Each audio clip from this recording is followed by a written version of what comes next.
And what county is that in? That's in Lone Star County. Ms. Testa, do you know the defendant? I do know the defendant. Can you please point him out for us today? Yes, he's sitting over there in the green shirt with the gray jacket, glasses on. That's Pete Seeger. Thank you. Now, Ms. Testa, I know that the events of June 14th, 2014 are difficult to talk about, but do you remember that day?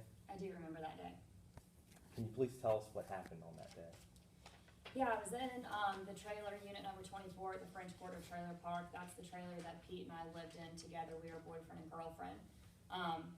You know, towards a little bit closer towards the end of the day, Pete decided that he wanted to kind of hang some new stuff up on the wall, so he went and got this, what I think was a terrible looking painting of Elvis to hang up on the wall. And if I were to show you a picture of that painting today, would you recognize it? I would.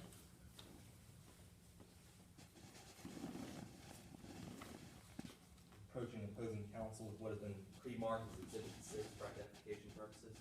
Permission to approach the witness. Yes, sir. Ms. Testa, what did I just hand you? You handed me the painting that I was just referring to, the Elvis painting. And is that a fair and accurate representation of the painting? It absolutely is. Your Honor, at this time I'd like to offer Exhibit 6 into evidence. Any objection from the defense? No objection, Your Honor. Exhibit number 6, Your Honor. 6 is so admitted.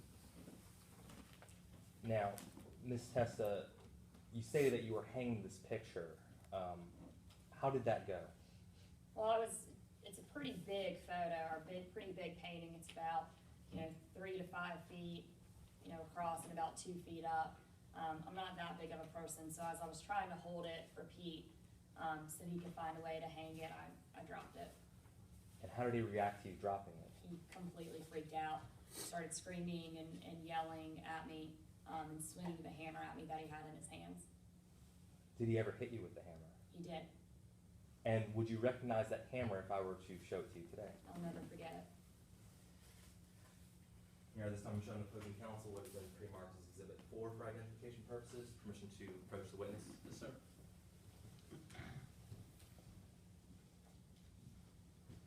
Ms. Testa, what did I just hand you? He handed me the hammer that Pete hit me in the head with. And is that picture a fair and accurate representation of the hammer that he used on June 14th? It is. Your Honor, this time I'd like to offer Exhibit 4 into evidence. Any objection? No objection, Your Honor. Exhibit 4 is so admitted. Now, Ms. Testa, you stated that he hit you with the hammer. What did you do after he hit you? He hit me in the head, and I couldn't kind of believe that he did it. I was a little dazed, so I just took off out of the trailer as fast as I could, trying to get away from him. I ran as fast as I could. Where, if anywhere, were you trying to go? I was just trying to get out and away from Pete. I didn't want him to be able to hit me again, so I just started running. I ran out of the door and turned right down Caney Bayou. That's the road that our trailer's on. Now, while you were running away, where was Peter? Right behind me. He took off out the door right after me, still hammer in hand, and ran after me as far as I could run. When did you stop running? I didn't really stop running. I turned, trying to lose him as much as I could, but I couldn't lose him. You said you turned around the corner and tried to lose him, and you mentioned he was chasing you. Did he ever catch up to you? He did. And what happened then? He hit me again in the head with the hammer. Now, when did you stop running? Well, after he hit me in the head with the hammer the second time, it caused me to fall on the ground. I caught myself on my hands and on my knees and bloodied them up as well. So I guess I stopped running then, but then I got back up and tried to keep running away so he wouldn't hit me again and again. Were you ever able to lose the defendant? I was able to actually go run and hide in a boat, just sitting there waiting, hoping that he wouldn't find me in there. And when did you come out from hiding under the boat? When the police showed up, I heard sirens, heard the police call and announce themselves as who they were, so that I felt like it was safe enough for me to finally get out of the boat.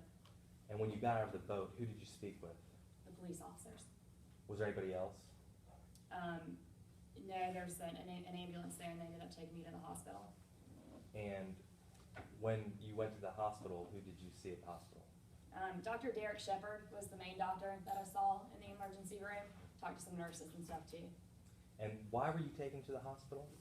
I was pretty dazed, like I said, I'd been hit in the head with a hammer twice on top of the falls that I'd also, or the injuries I'd sustained from the fall as well. Now, Ms. Testa, talking a little bit about the events leading up to this incident with the hammer, did you have anything to drink on the night of June 14th, 2014? Objection, Your Honor. Leading.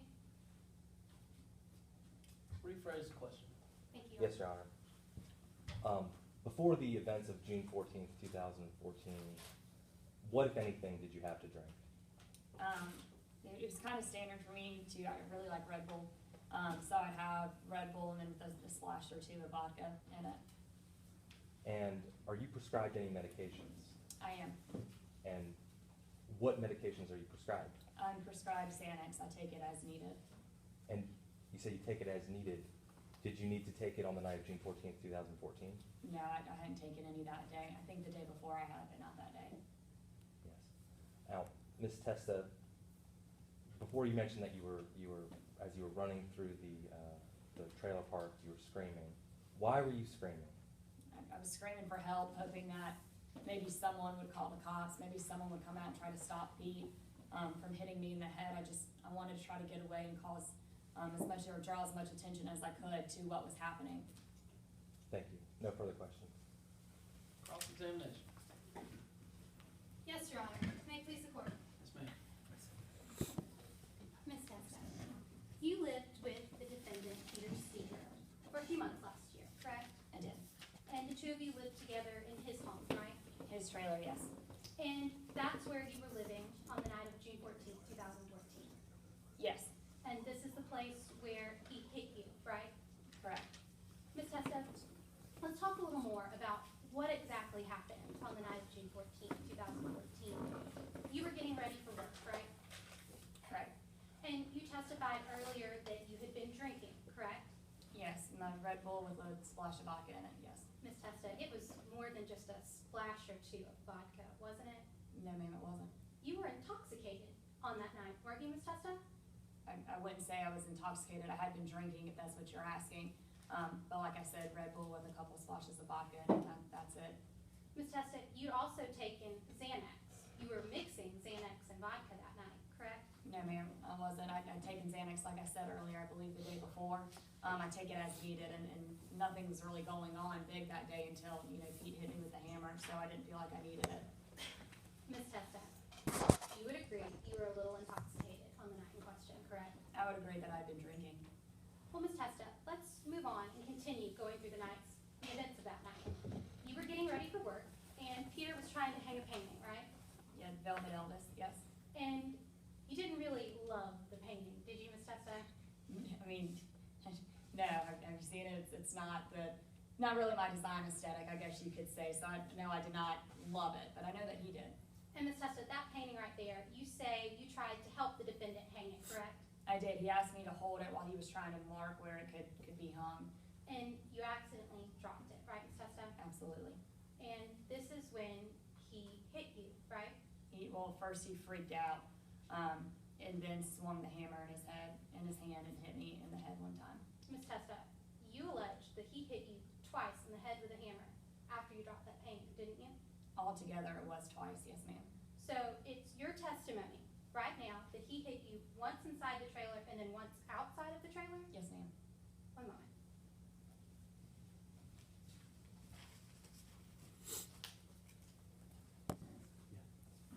Ms. Testa, you remember giving a sworn statement to the police on the night of June 14th, 2014, correct? Correct. You remember giving a handwritten and signed sworn statement, correct? Correct. Permission to approach the witness. Yes, ma'am. Ms. Testa, you recognize this sworn statement as your own, don't you? Yes. You recognize your handwriting, Yes. and you recognize your signature. Yes. Ms. Testa, please show me where in the statement it says that he hit you outside of the trailer that night. Just give me 1 minute if you don't mind so I can read through it. No, just a minute, Ms. Testa, that's fine.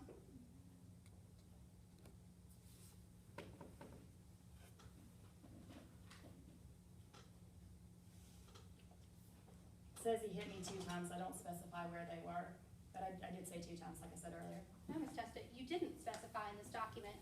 your sworn statement whether he hit you outside of that trailer, did you? No, ma'am, I'm telling you today under oath that it was once inside and once outside. Ms. Testa, explicitly you said that he got mad with the hammer, hit you twice, and then you ran out of the trailer, out into the street. Well, he hit you, and then you ran out into the street. Yes? Give me 1 second. That's what it says, Ms. Testa, and then it goes on to say how you ran through the Objection, street. Your Honor. I ask that she be allowed to answer the question. Give the witness an opportunity to answer the question. No problem. Yeah, I believe I said that he hit me 2 times. I was really scared, hurt really bad, and then I talk about how I ran out in the street. But he did hit me once inside and once outside. But you never mentioned in the part about running through the street that he hit you again, causing you to fall, did you, Ms. Testa? No, I must have just been really dazed from getting hit in the head so hard with the hammer. So back to that night, Ms. Testa, he was trying to hang the painting, Yes, with my assistance. and you say that he hit you, and then you had the ability to get up and run through the neighborhood, correct? Yeah, I mean, as best as I could. Despite your injuries and your intoxicated state, you ran down the street and weaved in and out of neighbors' homes, correct? Again, I wouldn't say I was intoxicated. I'd say that I'd been drinking. But yes, it was, I kind of kicked into survival mode. You know, some moms can lift cars off of kids once they're underneath them, so I just had to run. And Ms. Testa, you've been living in that same neighborhood for almost a year now, right? So you're pretty familiar with it, right? Yes, I have no other place to go. Ms. Testa, if I showed you a map that's sort of a bird's eye view of your neighborhood, you'd be able to show me the route you took that, correct? Yes. One moment.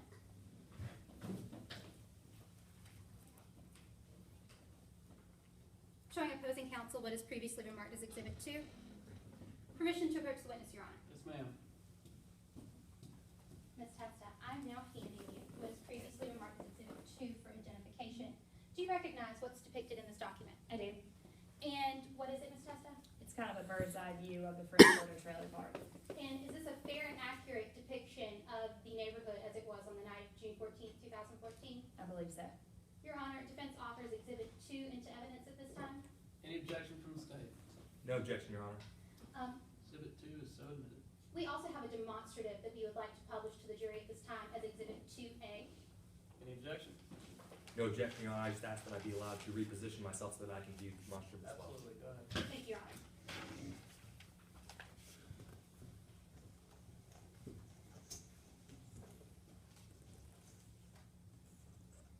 And Ms. Testa, this is the neighborhood of the French Quarter Trailer Park, correct? Correct.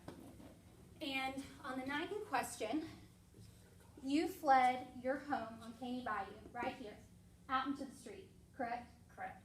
You took a right on Caney Bayou Yes.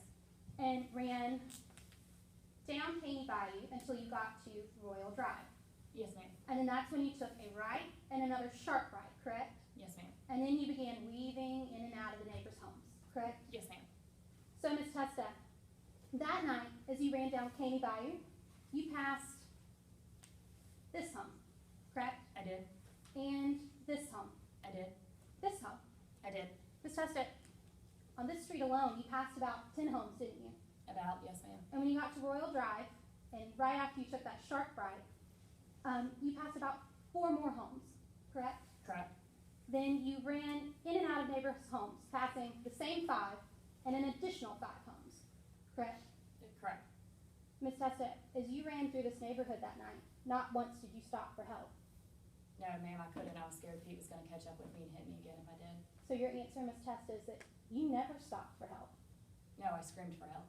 Ms. Testa, as you ran through this neighborhood screaming for help, not a single one of the people living in these 20-some homes came out to help you that night, did they? No, ma'am, they're not really the neighbors of the year in the French Quarter Trailer Park. And Ms. Testa, that night you say Peter Seeger was chasing you through the neighborhood, correct? He was. But that he never caught up to you. He did, ma'am. I said earlier he caught up to me and hit me in the head again with the hammer and caused me to fall. But nowhere in your sworn statement to the police did you ever state that. I don't recall saying that, no, ma'am. And Ms. Testa, as you ran throughout this neighborhood, through the streets and through the yards, you fell several times in your intoxicated state, didn't you? I fell after he hit me in the head with the hammer again. Ms. Testa, you fell in an intoxicated state and hurt your hands, right? No, ma'am, I fell after I got hit in the back of the head with the hammer and hurt my hands. You fell and hurt your hands, Ms. Testa, right? Yes. They were covered in blood, yes? Yes, that's You how fell hard and he hurt hit your me. knees, yes? Yes. Those were covered in blood. No, ma'am, that wasn't a bump on the head. Miss Testa, after you ran through the streets and you'd fallen several times, that's when the police arrived, correct? Correct. And you spoke with the police, gave them your statement, right? Yes, ma'am. And then that's when you went to the hospital, correct? Yes, ma'am. The emergency room. Yes, ma'am. And you spoke to Dr. Derek Shepard, right? I did. And to help Dr. Shepard better treat your injuries to your hands and knees and your head that you got falling in the street, you gave him your medical history, correct? Well, I didn't get the head injury from falling in the street like you just said, but after I had the head injury and the hands and wound, yeah, I gave him my medical history. And Ms. Testa, on that night, you told Dr. Shepard, I have bipolar disorder, didn't you? No, ma'am, I said I believe I have bipolar. I had Wikipedia and WebMD with some of the symptoms that I thought I was having, and it said I might have bipolar, so I did express that to him. So your answer is yes, I told Dr. Shepard, in order to better treat me, that I was bipolar. No, ma'am, that's not my answer. That's not what I just said. You told him you were bipolar, yes, Ms. Testa? No, ma'am, I told him that I thought I may be bipolar. And Ms. Testa, after that night, a few weeks later, let's talk about what happened. You went to your neighbor, Jordan Kravitz, and you told him a story a little different than the one you told us today, didn't you? No, Kravitz is a crazy loon. I never talked to Kravitz. So, Ms. Testa, you didn't tell Mr. Kravitz that you lied to the police last June and that Peter Seeger never harmed you? Absolutely not. I never said that. Just to clarify, Ms. Testa, it's your testimony that you did not tell Jordan Kravitz you had lied to the police and that Peter Seeger never hit you. Yes, ma'am, I never told that crazy loon that. Thank you. No further questions, Your Honor. Any redirect from the state? Yes, Your Honor. Oh, and sorry, one moment, Your Honor. May we publish the exhibits to the jury at this time? Sure. Thank you.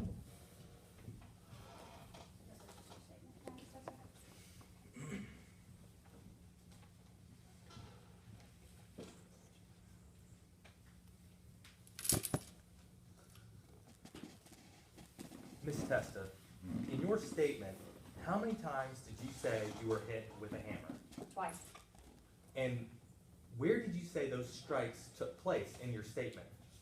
I didn't really specify in my statement where they took place. It was just after Pete got mad, I stated that he hit me twice, and then I went out running. So you didn't say whether or not they took place inside or outside? No, I didn't specify. I just specified what I did next. Now, Ms. Testa, they went through some homes that you passed while you were running away from the defendant. Why did you not stop at any of those homes? Pete was running right after behind me with a hammer in his hand. I didn't want to risk stopping and maybe no one being home and then him getting even closer to me and hitting me again and again in the head with a hammer. And on June 14th, 2014, who did you know for a fact to be inside their home able to answer the door? I didn't know if anyone was inside of their home able to answer it. That's why I kept running and just screaming, hoping maybe someone would hear me. Thank you. No further questions.